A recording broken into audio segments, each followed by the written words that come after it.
Hey guys, Ryan here. Obviously, I don't actually think your aim is trash, and the point of this video is to help your aim get better. I really want to stress that this video is not to make you feel bad about yourself, it's to actually help you work on your aim so you can be a better player.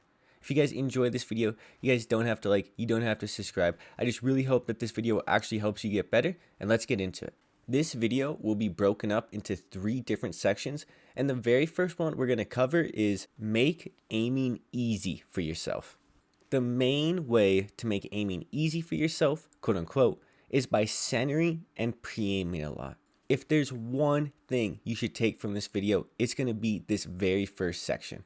Watch this clip in the background again. I'm going to come through the story, I see the person in the room, and pay attention to how I'm going to literally line up my shot on the wall, and then all I'm going to do is just peek out. I made that so easy for myself. And then I hear his teammate pushing me, and look at how I am pre-aiming where he's going to be. I barely have to move my thumbstick to hit him both times. On this next clip, I want you to try and identify the centering yourself before I break it down in the slow motion.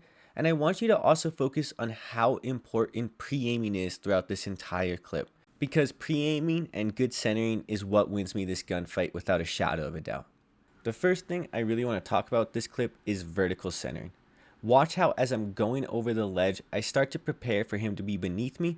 And then as I slide in and I see him go to my left, I also adjust my aim for that. On this last kill though, my teammate tells me he's outside, he's in the air. I see him right there. I'm going to aim in essentially right on him before I even peek the corner. And it makes the gunfight easy. This is the one tip people can instantly take and apply to their game and get results almost instantly with. You have to use all of the intel available to you. Whether it's footsteps, whether it's people pinging or calling out, all of those things are going to affect where you center, they're going to affect where you're aiming, and you want to make it as easy as possible. Just remember to take the time to pre-aim, take the time to think about where your opponents are going to be or most likely going to be, and use that to your advantage. Moving on to the second section, and that's going to be understand the 3 fundamentals of aim. The first fundamental is centering, the second is going to be tracking people, and the third is going to be flicking. Now, I covered the first fundamental with centering, so we don't really have to talk about that, but we're going to talk about tracing and flicking onto people. What do I mean by tracing, really? Well, you're going to kind of see it here in this clip. I'm going to go outside, someone's going to be landing in, and as they're sprinting, I'm just going to accurately trace their movements.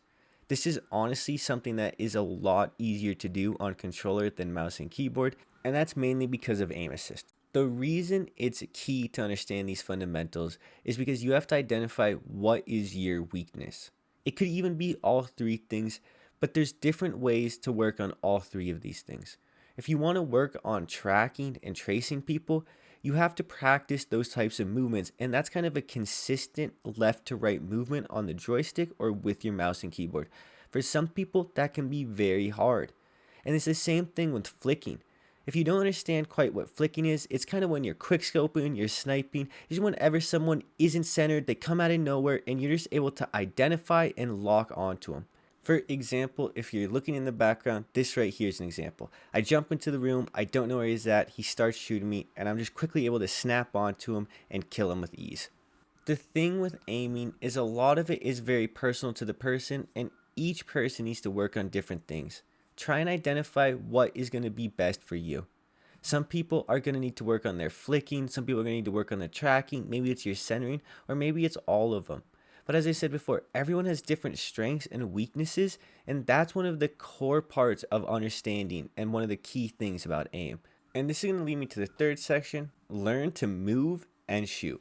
A lot of people struggle to maintain their aim and their skill level with aim while introducing movement into their gameplay. You don't have to be doing fancy movement like you're seeing me do in the background, but you want to be at least strafing, at least doing some drop shots, some jump shots, almost anything, guys. A lot of people, and I mean a lot of people, they can aim while they're stationary, but the second they have to aim while hitting a jump shot or doing some type of slide cancel maneuver, all of that goes out the window. And that's really not going to fly in the modern day Warzone.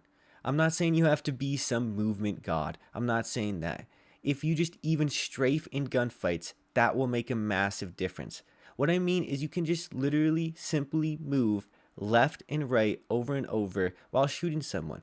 It sounds like a small thing, but I promise it will really add up, and you need to be able to learn to move and shoot.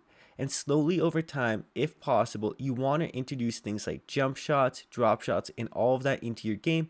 And it's really tough for people to be able to aim while doing those things. Part of it is because your camera will look different. It's tough to maintain centering while hitting slide cancels and focusing on jump shots. But I promise, once you take the time to incorporate your movement into your aim and your aim into your movement, you're going to be much better off. However, there's kind of a second part to this, and that's how to aim against people who have really good movement.